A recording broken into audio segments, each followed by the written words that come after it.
Hello, and welcome to another video lecture for Mr. Moser's 8th grade U.S. History class. The topic of today's video lecture looks at American propaganda during World War II. The textbook reading for this comes to us from pages 810 to 811, the home front. Guiding questions today are: what is propaganda? How does propaganda work? What was the War Production Board? What was the War Labor Board? What was the Office of War Information? How was news censored during World War II? What were war bonds? And then how did Americans participate in the war effort through rationing and victory gardens? So those are kind of our key questions and key guiding topics that we're looking at today. So what is propaganda? Well, propaganda is information that's put out there by some kind of organization. It could be a government, it could be a company, a corporation. That sole purpose is to spread or promote a particular idea, policy, cause, doctrine, something that they want you to believe in and believe in very strongly. The key with propaganda, though, is it's generally deceptive in nature or has distorted information. It's half-truths or partial, correct information and trying to get you to feel or believe a certain way or think a certain way. And so usually propaganda is a little bit more in the deceptive nature. Now, propaganda is neither really good or bad necessarily. It's really on how it's used.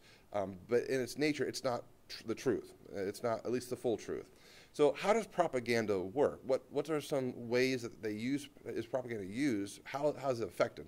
How does it get to convince you that this is what you should believe in? Well, one thing is by being repetitive. It repeats the same message over and over and over and over and over yet again, because you keep hearing it over and so many times, it just gets ingrained. You can think of it immediately. It also twists the truth. That's what I mean by half-truths. There's some partial truth to it that makes it believable.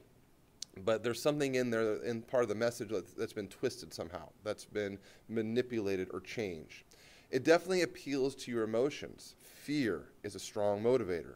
Love, hate, those are all strong emotions that we as people have, and propaganda preys on our emotional feelings as a human being. So we're not thinking logically, we're not thinking with our brain, we're feeling with our heart.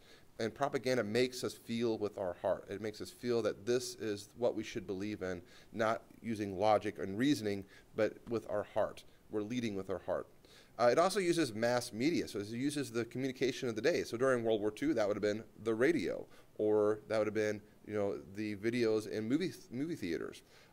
Today, that'd be the internet, that'd be television, that'd be cable news. So all that's mass media is how that works. It definitely talks to people in their own language. It's understandable.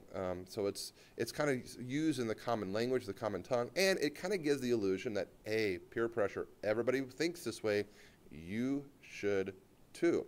So it definitely uses this feeling of peer pressure that, hey, we should be all thinking and doing kind of the same action here.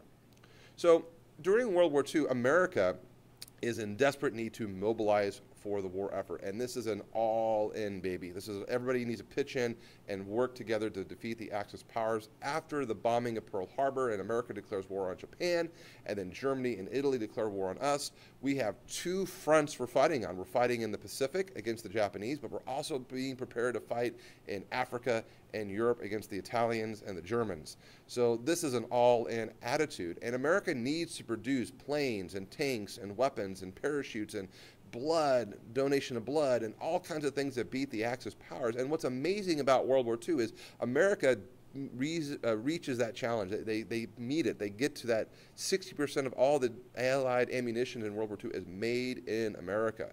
It's made in the United States. And so Americans are encouraged to produce and work in factories, which includes certain groups that are traditionally not seen as workers in factories, like women and minorities, African Americans and Mexican Americans. This is probably one of the most iconic images of World War II, Rosie the Riveter. And there's a little song about Rosie.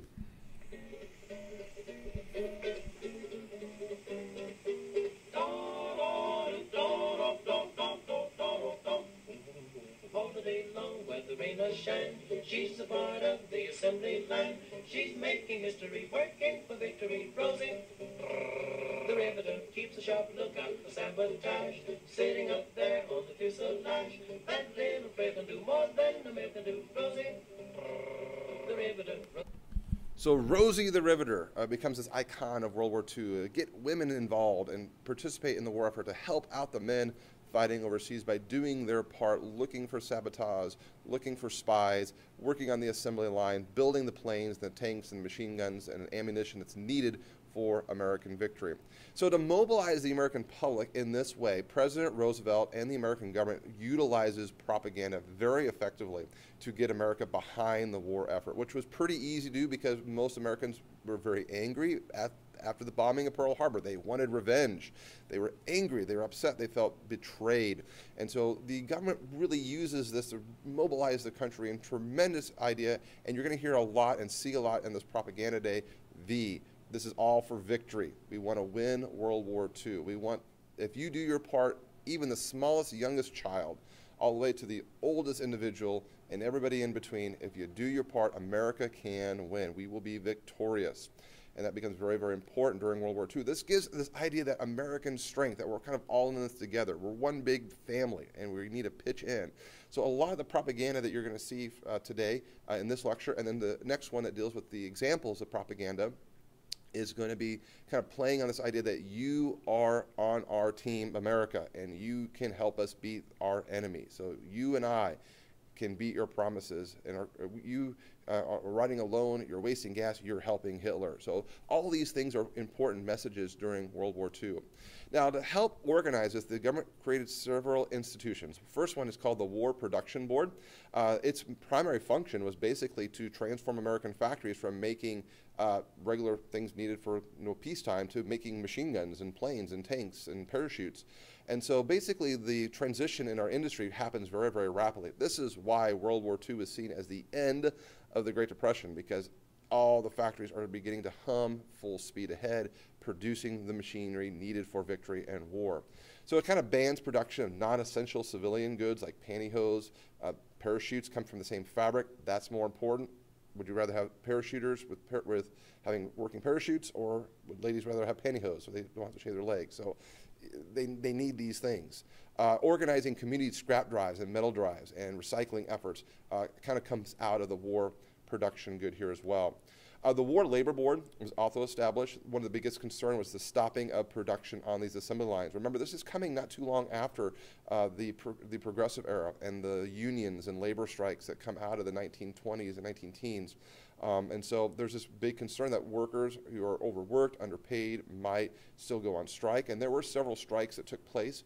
So the War Labor Board was instituted to deal with some of these strikes that took place during World War II.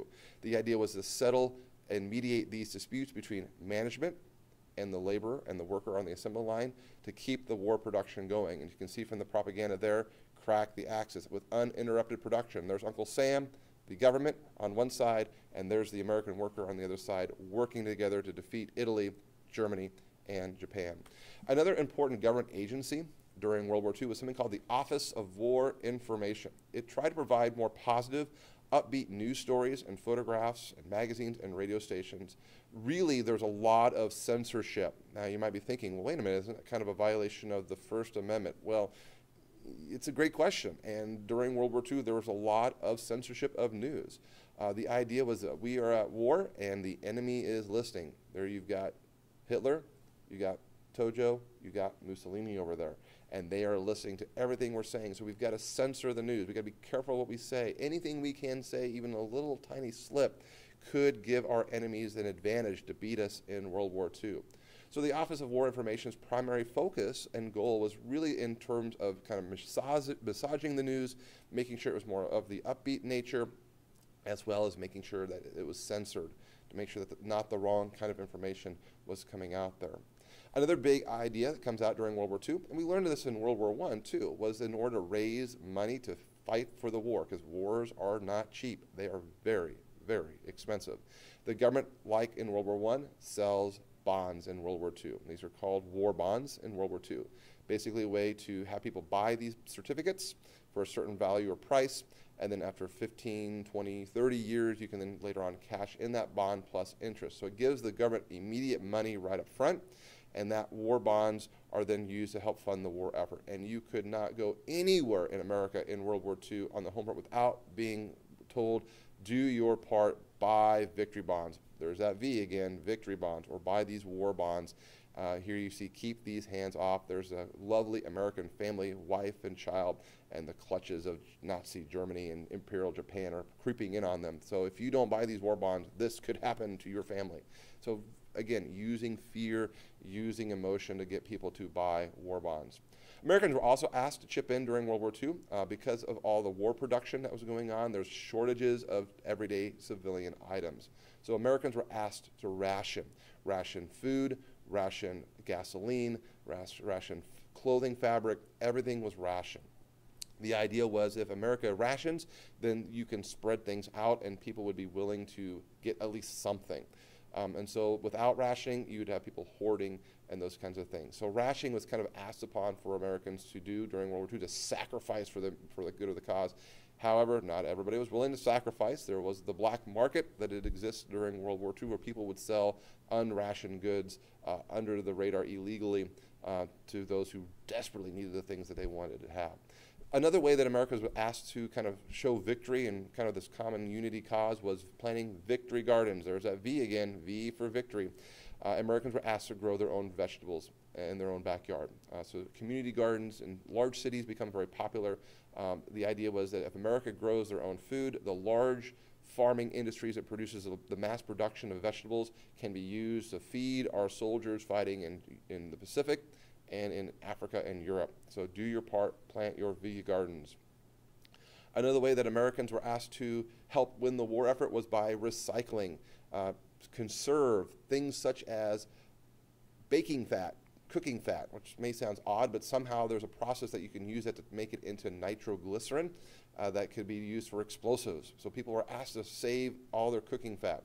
Tin cans, paper, you name it, scrap metal, people were asked to conserve and recycle.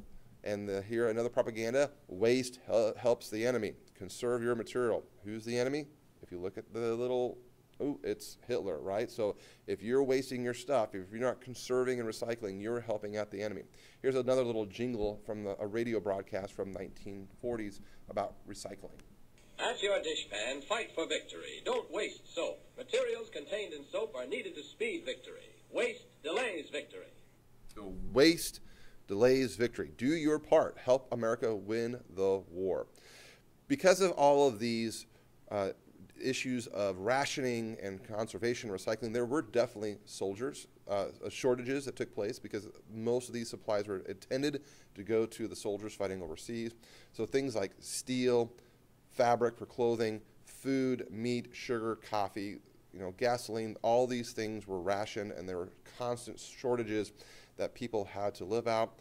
To conserve clothing in the 1940s, men went without pockets, so they made pocketless pants, so you didn't have actually pockets to put things into your pant legs. Everything was basically just any kind of extra fabric that wastes, and waste delays victory. So conserve everything. Women's skirts were made without pleats, extra fabric, so they're more of the straight line skirts. So the idea that everybody should pitch in to help in the war effort. So those are some ways that American propaganda, as well as the government kind of instituting and helping create this culture in World War II of everybody is pitching in, everybody is helping out. You can help America gain victory in World War II. Thank you for listening. As always, if you have questions, please make sure you come ask your teacher.